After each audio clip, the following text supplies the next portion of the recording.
Hello, my name is Alex and welcome to my YouTube channel.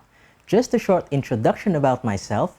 I started meddling about computers when I was 13 and I've built my first PC when I was 18 using... Okay, someone seems to be calling. Hang on.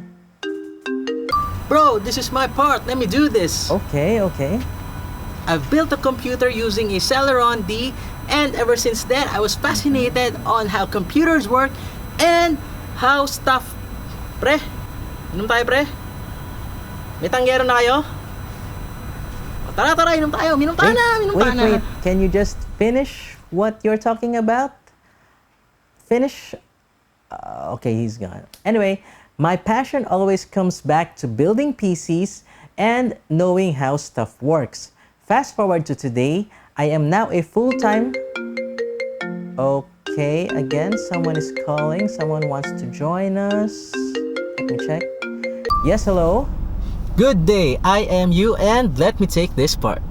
Today, I am a full-time IT consultant and I love playing Dota and Battlefield 5, although I really suck at FPS games. I've built this channel because I want to share my knowledge about PC how-tos and the price to performance of computer hardware.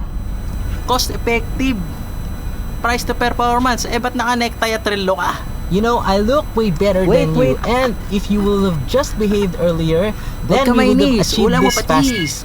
Wait, guys. This is our YouTube channel. They are watching. Anyway, if you want to see more PC content, please do subscribe to this channel by clicking the subscribe button and follow us on our other social media channels like AlexPCTech on Twitter and on Instagram. And please, let's do this. Let's make this a community. Let's do this together and see you on the next video.